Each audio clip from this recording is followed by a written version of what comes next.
देवेंद्र फडणवीस हे सर्वात मोठे अक्का आहेत.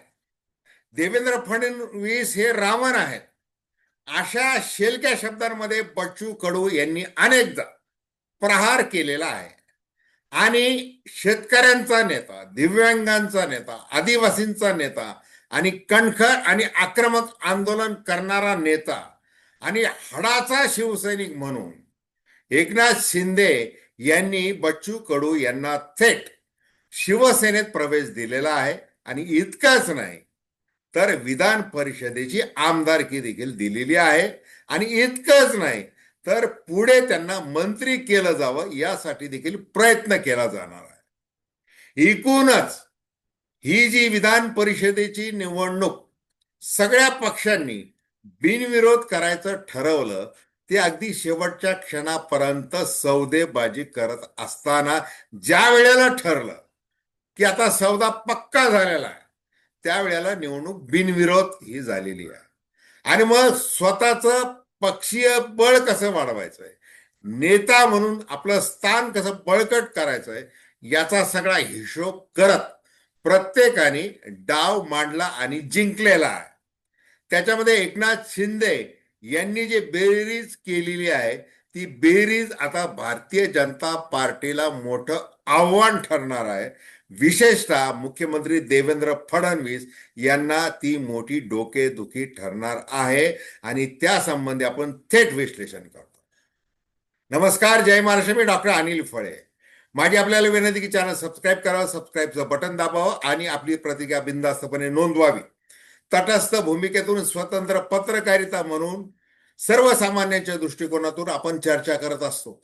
बच्चू कडू यांनी गेल्या वर्षी म्हणजे 2025 मध्ये जे आंदोलन केलं, शेतकऱ्यांना सरसकट कर्जमाफी दिली पाहिजे, 7-12 कोरा केला पाहिजेत, यासाठी त्यांनी विदर्भामध्ये मोठं आंदोलन केलं.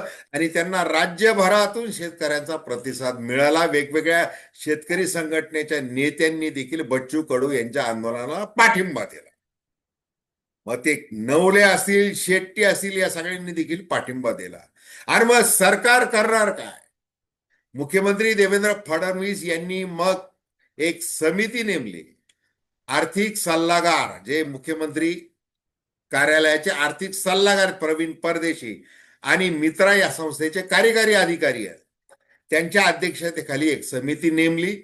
आणि ही समिती आता 30 जून 2026 ही कट ऑफ डेट लक्षात घेऊन कर्जमाफी देईल असं सांगितलं. दरम्यानच्या काळामध्ये बरंच झालेलं आहे. मग ते अगदी काल परवा देखील तो 2 लाखापर्यंत कर्ज कसं माफ केलं जाणार वगैरे ते सगळं सांगण्यात आलेलं आहे सरकारच्या वतीने.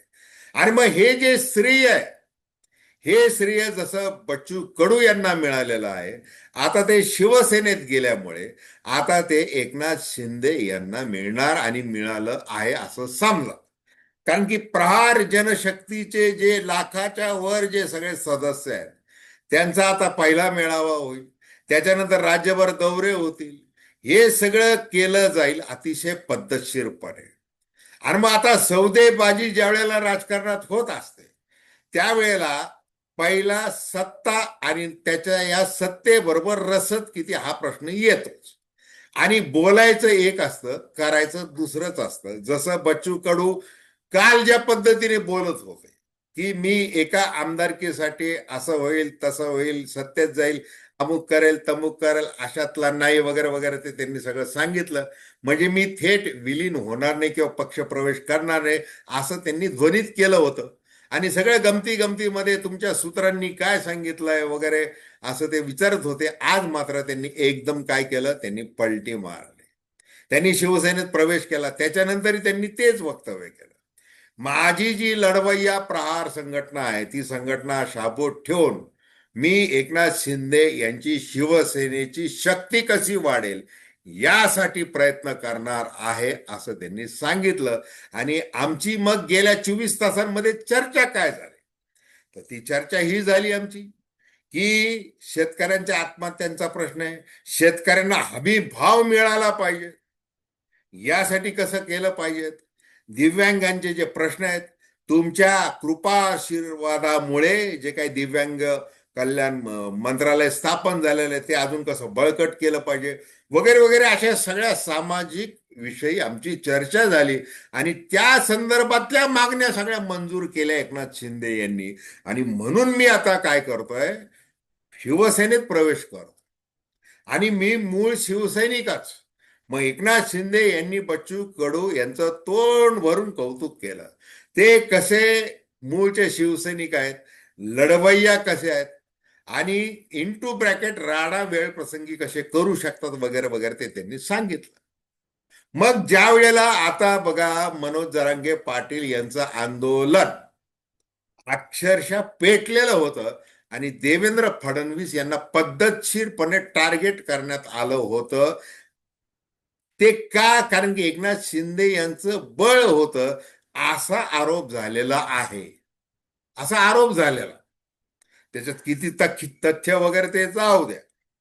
परंतु त्यावेळेला बच्चू कडू यांनी देखील जाती जातीमध्ये भांडणं लावली जात आहेत असा आरोप देखील देवेंद्र फडणवीस यांच्यावर केलेला आहे. हे लक्षात घ्या. आणि मग जसं सुरुवातीला म्हटलं, आका म्हटलेले आहेत अनेकदा, कारण त्यांना मंत्रिपद दुसऱ्यांदा मिळालं नाही. एक तर 2024 मध्ये त्यांना पराभव पत्करावा लागला. अचलपूरला त्यांना काही जिंकता आलं नाही. त्याच्या आधी ते जिंकलेले आहेत. मग असा हा जो आपल्या विरोधात नेहमी वावरणारा जो नेता आहे आणि संधी साधूपणाने राजकारण ते करत आलेले आहेत, तसं पाहायला गेलं तर एकटा आरोप हा कडू यांच्यावर करून उपयोग आहे का? सगळेच राजकारणी एका माळेतले मणी असतात. संधी साधू राजकारण हे केलं जातं. आणि तसं जर केलं नाही तर मग राजकारण काय केलं, असाही प्रश्न विचारणारे अनेक जण आहेत. आणि त्याच्यामुळे अशा नेत्यांचं फावतं. त्याच प्रकारे आता एकनाथ शिंदे यांनी ज्या वेळेला देवेंद्र फडणवीस यांच्याशी जे काही अंतस्थ वैर वाढत आहे, विळ्या भोपळ्याचं सख्य हे निर्माण झालेलं आहे. आता 2029 मध्ये आपल्याला स्वबळावरच लढावं लागणार आहे. त्याच्यामुळं कोकण असेल, पश्चिम महाराष्ट्र असेल, म्हणजे सातारा जिल्हा वगैरे, ते सगळं राजकारण आठवा. आता विदर्भामध्ये देखील आपल्याला आपला माणूस पाहिजे, हक्काचा माणूस पाहिजे, लढणारा माणूस पाहिजे, रस्त्यावर उतरणारा माणूस पाहिजे, भारतीय जनता पार्टीवर यथेच्छ असं तोंड सुख घेणारा माणूस पाहिजे. आणि तो माणूस बच्चू कडू. ज्या बच्चू कडू यांनी ज्या वेळेला एकनाथ शिंदे यांनी त्यांच्या भाषेमध्ये उठाव केला, त्यावेळेला बच्चू कडू हे सुरत, गुवाहाटी वगैरे ती सगळी यात्रा करून आलेले आहे.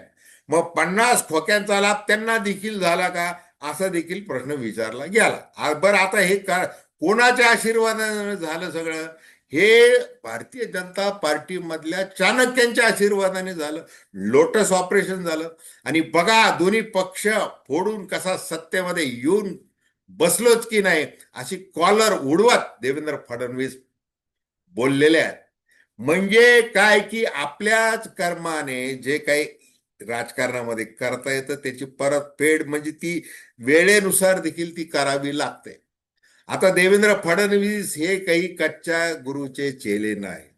आज महाराष्ट्रामधला सर्वोच्च बलशाली नेता म्हणून देवेंद्र फडणवीस यांचं नाव प्रत्येकाला घ्यावंच लागतं.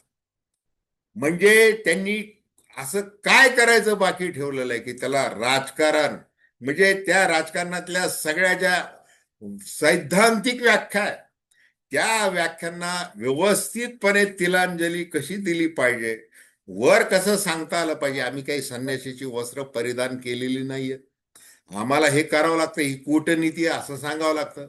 आता सरकार म्हणून विकास आणि हिंदुत्व याची एक असा सुरेख संगम करून आपण पंतप्रधान नरेंद्र मोदी यांच्या पावलावर पाऊल ठेवून कशा प्रकारे अभ्यासूपणाने राजकारण करतोय आणि सत्ता सांभाळतोय, हे देवेंद्र फडणवीस हे कृतीमधून दाखवत आहे. ते बोलत तसं काही नाहीये. आणि ज्या वेळेला बोलायची वेळ येते त्यावेळेला ते बोलले की तो अहंकारचा फणा. मग ते स्वतः बोलले नाही तर बाकीची त्यांची जी ब्रिगेड आहे ती बोलतच असते.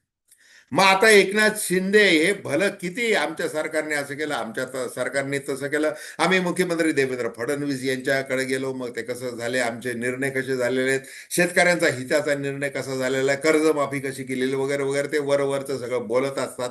प्रत्यक्ष ही जी काही सौदेबाजी झालेली आहे ती सौदेबाजी आता आगामी काळामध्ये देवेंद्र फडणवीस कोणत्या नजरेतून ती हाताळतात. एकनाथ शिंदे 2 वर्षानंतर येणाऱ्या विधानसभा निवडणुकीमध्ये कशा प्रकारे आपल्याला जिंकता येईल जास्तीत जास्त ठिकाणी, हे कसं बघतात. आणि बच्चू कडू हे आता आमदार तर झालेले आहेत असं समजा, 12 मेला ते जाहीर होऊन जाईल किंवा झालेलं आहेच. आता ते पुढे मंत्री होणार का, हाही प्रश्न आहे. मग एकनाथ शिंदे त्यांना मंत्री करू शकणार आहेत का, आणि देवेंद्र फडणवीस त्यांना हिरवा कंदील त्या बाबतीत दाखवणार आहेत का, हे येणारा काळच सांगेल. तर धन्यवाद. हा व्हिडिओ आपल्याला आवडला असेल अवश्य शेअर करा, सबस्क्राईब करा आणि आपली प्रतिक्रिया बिनधास्तपणे नोंदवा. धन्यवाद.